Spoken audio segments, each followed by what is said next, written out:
Sometimes simple things are the most difficult to achieve. On that thought, welcome to our Zoom web series hosted by One Tree Hill and PMS Card on the Juggernauts, conversations with uncommon and curious fund managers. Hi everyone, my name is Jai and I have with me today Rakshit Ranjan, a fund manager at the Marcellus Investment Managers. Welcome Rakshit to our show. Thank you, Jay. Thank you so much. You know, one of the things that we like to start off with is what we call the Machine Gun 15. Okay. It's a quick fire round where we have a lot of fun. Okay. And hopefully you guys will have as much fun as we do. Okay. Right. So if you are ready, I'm happy to get started. Yes, let's quickly fire. Perfect. Okay. Do you think India will see a ratings downgrade? Unlikely. Okay. Simplicity or diversity? Simplicity. Okay. How would you rate the research on the street from 1 to 10? 1 being poor, 10 being great. Street is sell side or buy side? Sell side. 4. Okay, 4 with a lot of pause. Okay. And buy side? So the good thing is I don't know about buy side research. Okay. And Marcellus? I would say there's still room for improvement, but yeah, 9 perhaps or 8. Okay, perfect. Do you think oil will go back to zero in any future contract? For a brief period of time, it might, but permanently, no. Okay. So I can't go to a petrol pump and ask them to fill up some barrels and ask them to pay me as well. Hopefully not. Hopefully not. Okay. Would you sacrifice investment performance or investment principles? Investment principles or performance? Interesting. Investment performance I'll sacrifice. Investment principles will deliver the performance eventually. Okay. Knowing what you know, would you go back and do something different in the past? I would have started this maybe 5 years before I actually started it. Okay, fair enough. How long do you think India will remain an emerging market? Couple of decades. Oh man, that's the longest answer that we've got. Listen, I'm going to ask you this then. Are you an optimist, pessimist, or a realist? I hope I'm a realist. Which balance sheet do you think is the most stretched? The government, the corporate, or the individual? Corporate. Okay, you have to give a couple of reasons as well. Okay. So to begin with, when it comes to individuals, even for corporates, the individuals within corporates, they are very wealthy, right? So the promoters, for instance, I don't think the stress on the balance sheets that we see is on the promoters. I think the stress is more on the corporates, and that's largely because very few promoters run their corporates in a clean and transparent way where the corporate makes money and the shareholders make equal amount of money or pro rata money. Right. Sure. So because of that sort of a practice, various businesses throw out a lot of cash, but very few of those businesses let the corporate retain that cash. It's the promoter who takes it. So that's why wherever you see a bit of a struggle, the promoter is relatively better off than the corporate. Sure. The government is all right. I mean, obviously, it's not as robust a balance sheet of the government as it might have been maybe few years ago, but it's much better than what it used to be maybe 20 years ago. Okay, fair enough. Rakshit, you've been in the market for a really long period of time. You know, what is that one mistake that investors continue to make across time? One mistake. Well, there are several. One primary mistake that you've seen continuously across time.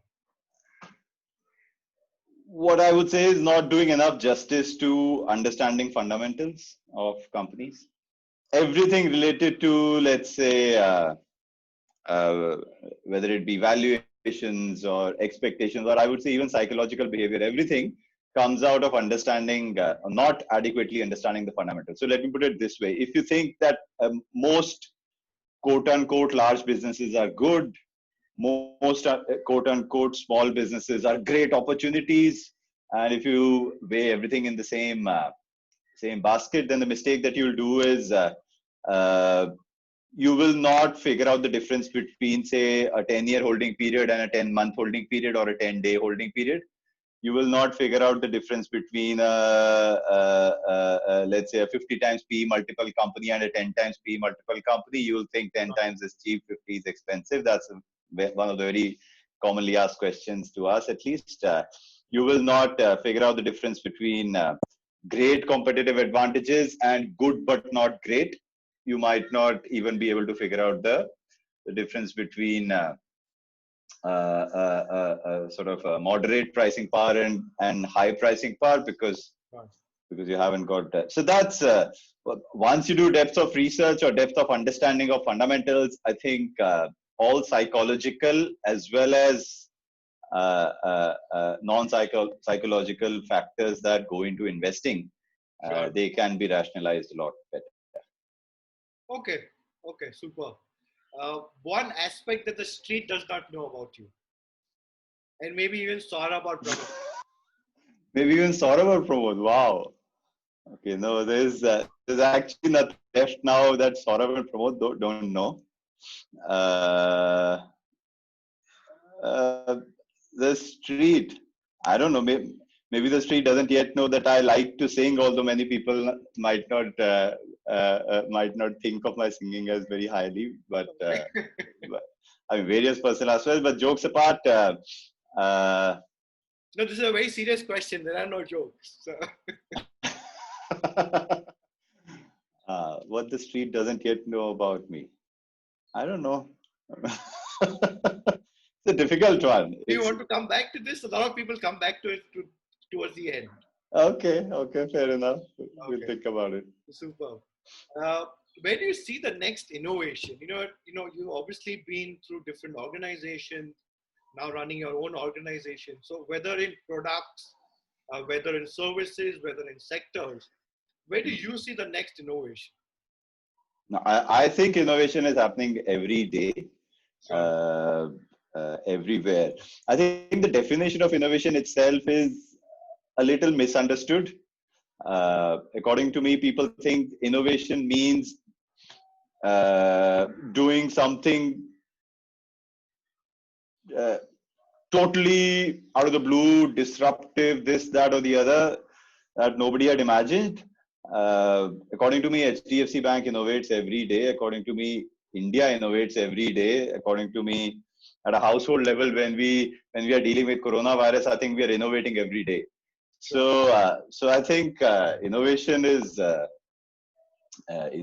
everywhere.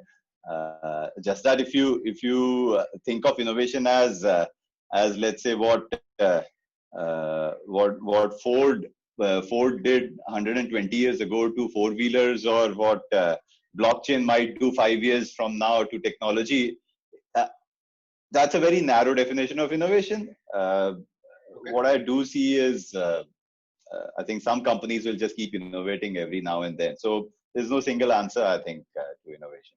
Okay, superb. So I think we are at the end of the Machine Gun 15. Oh, okay. Thank you. You passed with flying colors, and your coffee with Karan Ampa should reach your house as soon as the lockdown ends. Thank you so much. I'm not sure when the lockdown will end. On the topic of lockdown, where do you see the lockdown headed, or what is the future strategy to exit the lockdown according to you? I'm not a doctor. I'm not a virologist. I'm not a politician either, who knows how to manage these things, etc. But just putting my 2 cents of logic to it, I would say that eventually we will be living with this virus, like we've been living with so many other diseases and viruses out there, right? Even after the vaccine comes through, we will still be living with the virus, just like whatever AIDS and H1N1 and this virus and that virus, everything. Now, the only thing that we have to do is figure out a way to execute the living with the virus. Sure. aspect. Right now, that in the initial part uh, will be a little more difficult than at the later stages. But whichever country has figured out a way to live with the virus, I think will be permanently out from a lockdown requirement. Uh, Okay.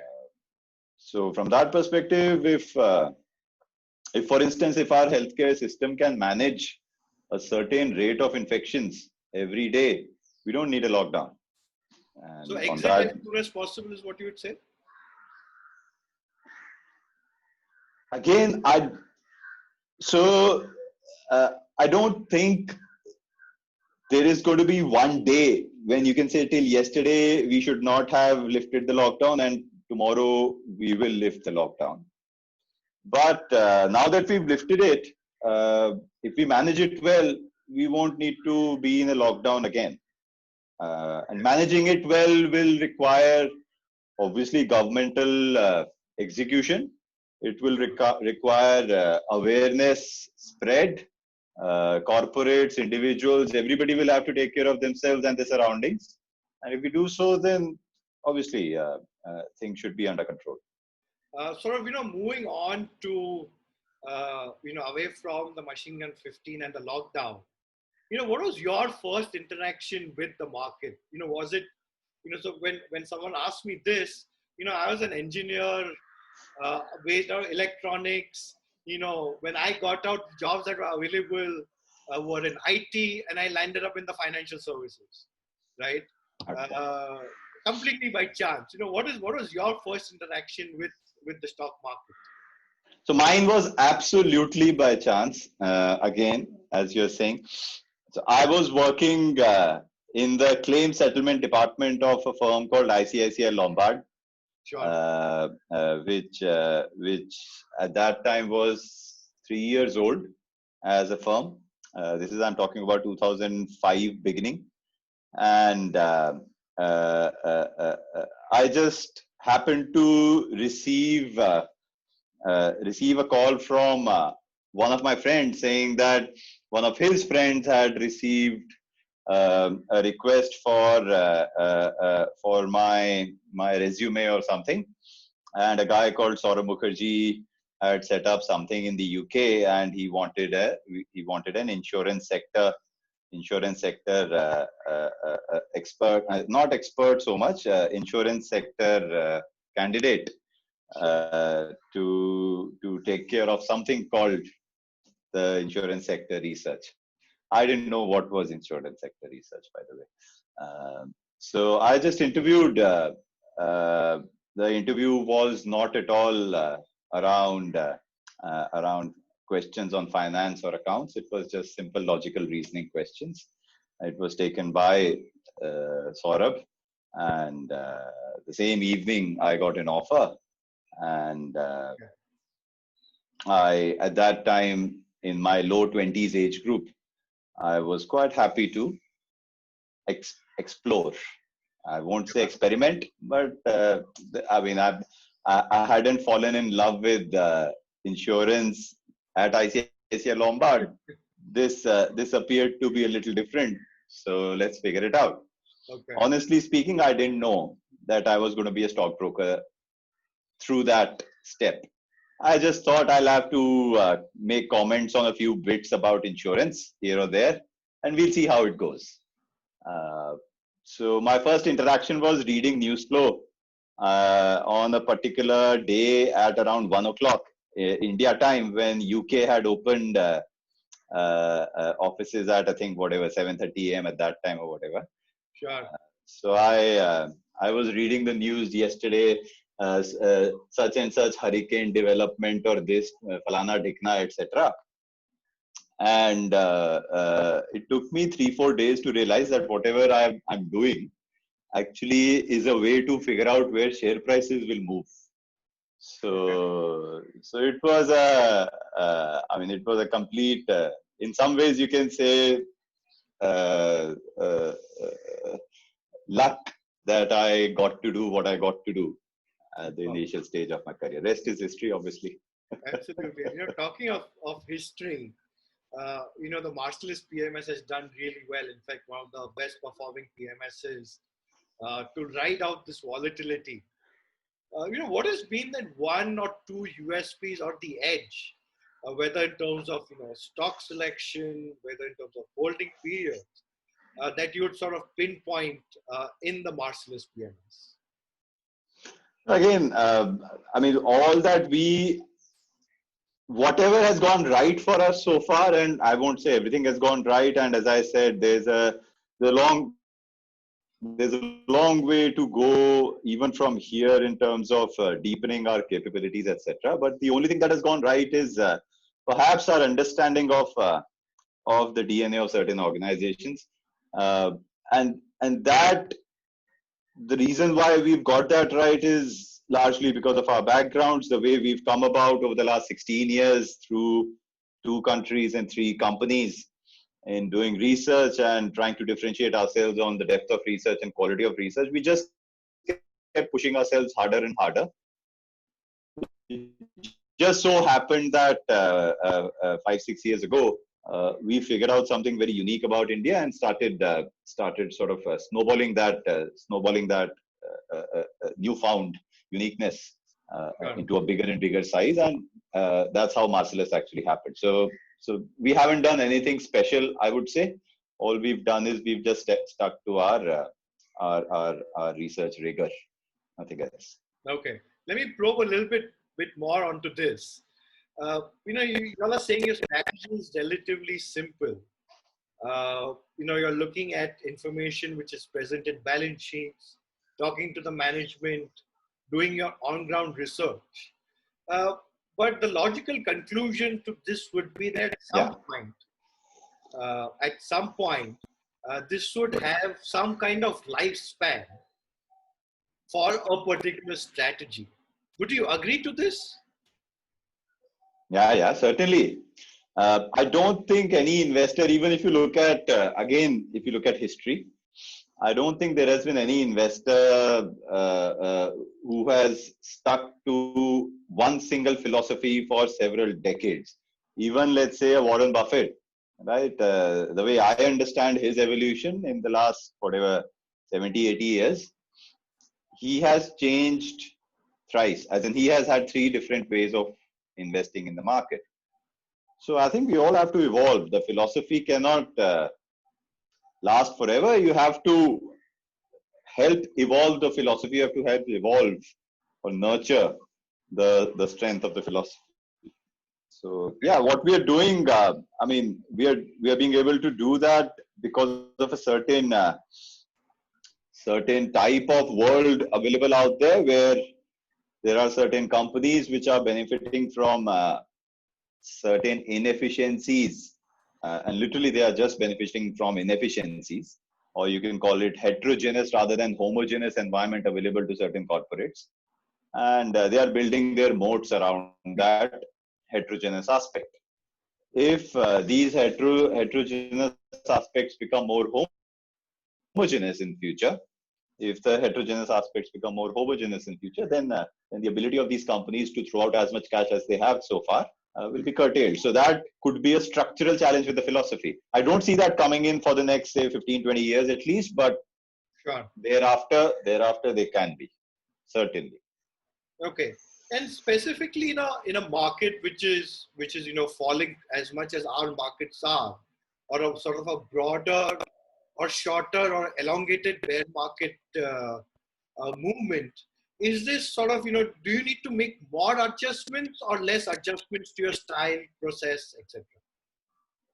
I mean, we are open to as many adjustments as needed. In this particular instance, we've not had to make too many adjustments, actually very minimal. And the reason for that is the kind of disruption that this crisis has thrown on the entire listed sector, listed universe.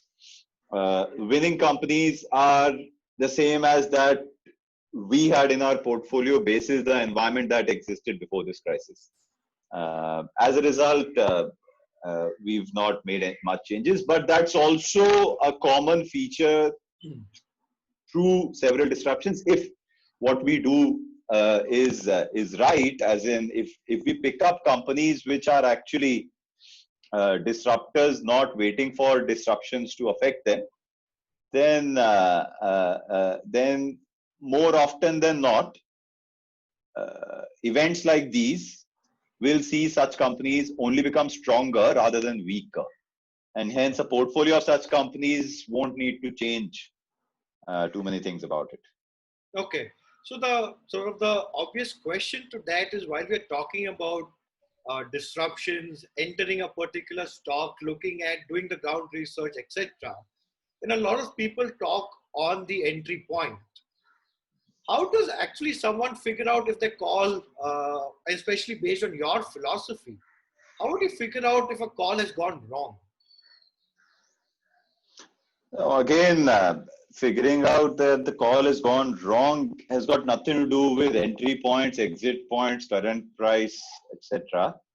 It is all about fundamentals again. I mean, if the fundamentals are not going as you would have expected them to go, for reasons which are a lot more structural rather than temporary, then there is a problem. So that's the short answer to it. Okay. But obviously, company by company, event by event, that may vary in the nature of how this disruption to the DNA or structural challenges come about. Sure. Okay. Fair enough. The next question is a very interesting question. In that, when I started my career in 2004, one of the biggest learnings that I had is, I lost 6-7 months of my salary. Wasn't too much to take home as it is, but lost 7 months of my salary in a leveraged gold commodity play, right?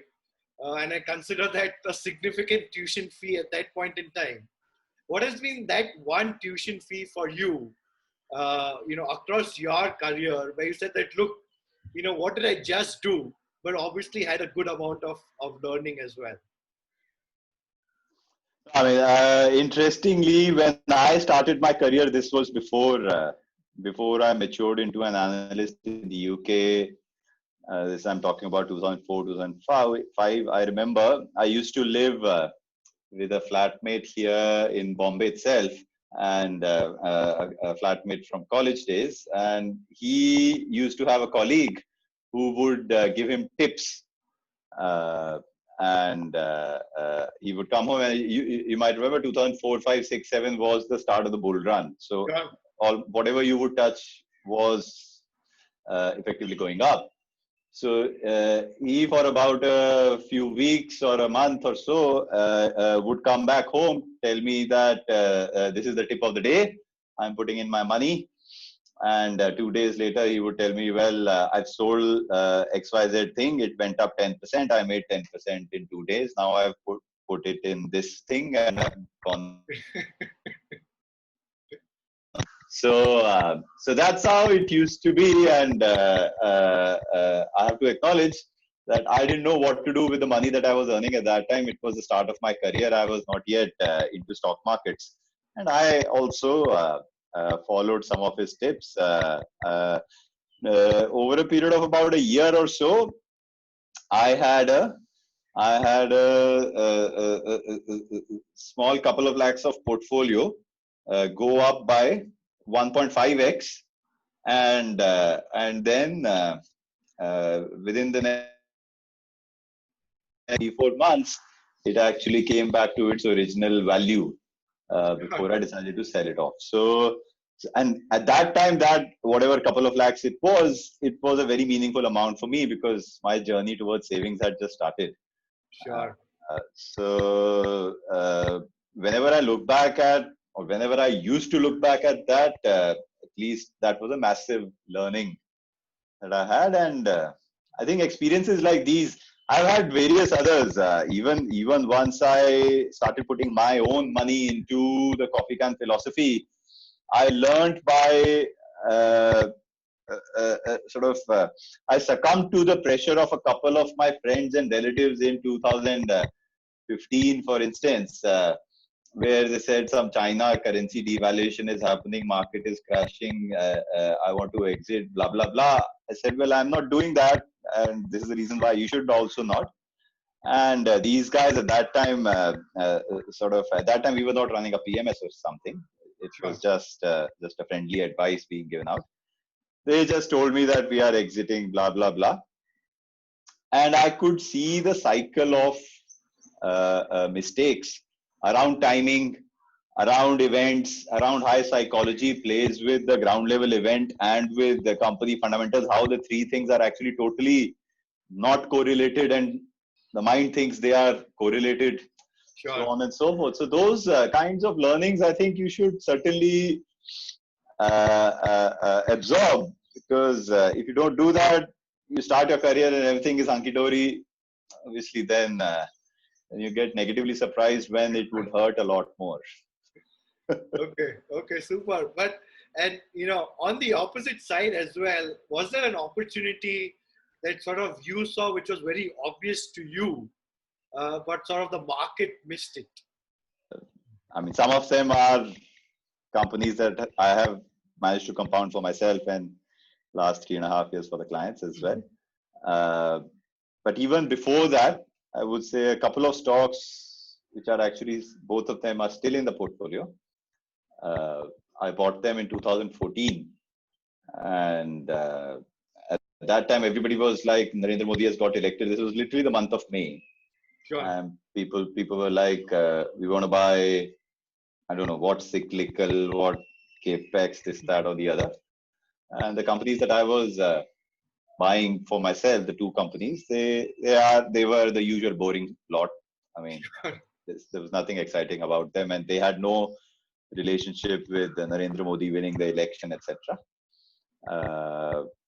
But for some reason, I don't know why, for some reason, I sort of went all in with just those couple of stocks, whatever amount of surplus liquidity I had. And it paid massively rich dividends over the next 6-7 years. But if I had to go further and without taking names, what is that you saw in those companies that was not so obvious? That was the starting point of getting closer to softer aspects of those businesses. I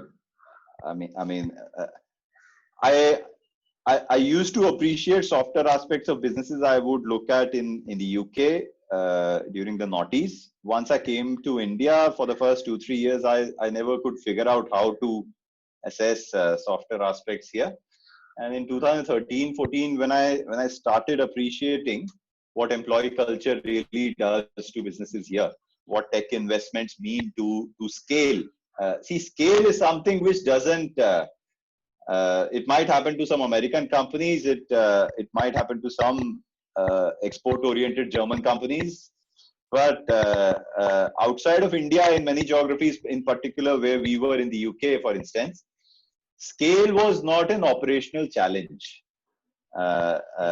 And in India, I think given the demographics, given the geographical diversity, given the differences in taste, everything, I think socioeconomic status, and so on and so forth, the opportunity of scale here is great because it's so difficult to do any sort of scalable business.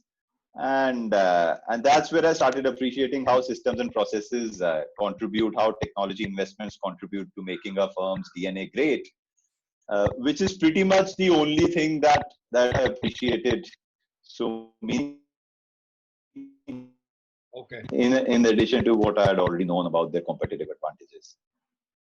Fantastic. Rakshit, we are almost coming to the end of this conversation. Just a couple of more questions to go.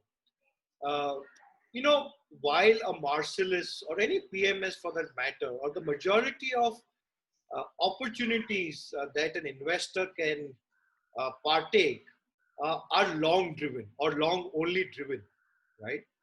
There are a few opportunities opening up in the AIF with long short funds, trading funds, etc. Would you want to also be exposed or have that optionality of being able to either hedge or do some kind of option trading to improve results and basically just have the optionality to maybe enhance returns? At this stage, no. Absolutely not, because at this stage, as I said, at this stage, um, the way the philosophy exists, uh, there are companies which have all the hedging, all the enhancement oriented things that an investor would want present in their right now. Once whatever you need to make a healthy performance, healthy return for your client is coming via fundamentals of the company, and this could be low volatility, this could be longevity, uh, this could be an absolute compounding run rate which is healthy enough, so on and so forth. Once you've got all of these via fundamentals, then actually doing anything smarter, anything exciting is sort of going to be detrimental to the eventual outcome, we think. Uh, if the fundamental if the underlying fundamentals of the companies in our portfolio are delivering a low risk 20-22% type of a compounding in any case, right? There will be areas to enhance the 20-22% return towards, say, a 30% number. But those areas will not be, there are no free rides, there's no free lunch, as they call it. Those areas will certainly not be maintaining the low risk aspect of the portfolio. Sure. And hence, the trade-off doesn't stack up, because if I'm meeting my clients' objectives, my own objectives as a fund manager from the philosophy, etc., with a 20-22% return, why should I aspire for 30% with higher risk? What is the advice you would give to some fund manager, who's probably just started out in the last couple of quarters, who's probably taken external money, put a good amount of his wealth into the market as well, and is probably seeing a decent amount of bleed? To begin with, I don't think I'm a 30-year experienced fund manager myself. So I'm myself quite new to all this. We've been doing this only for 3.5 years as fund managers, and only for 7-8 years as a philosophy in our entire career. So 7-8 years is not too long to begin with for me to even give advice to fund managers. But the only thing that I would say from my own experience, whatever has gone right in my own experience, my own journey so far, is that to begin with, there are various ways of making money in the market, right? What that means is you don't have to copy paste someone else's way, and you will find your own way, which you believe in. You just have to figure out the contours. You have to figure out the nuts and bolts that you need to tighten or loosen to make the philosophy work in its most efficient possible manner. So being original, sticking to a very disciplined approach of following your philosophy, etc., is I think the only thing that is needed. Superb. Thank you, Rakshit, for your time. Hopefully, it was as much fun as for you as it was for me. Yeah, it was very refreshing, very different. Excellent. I'm glad to hear that. I personally picked up a lot of things from this conversation as well. Is there something that you would like to add as a few last words? No, I mean, all I would say is that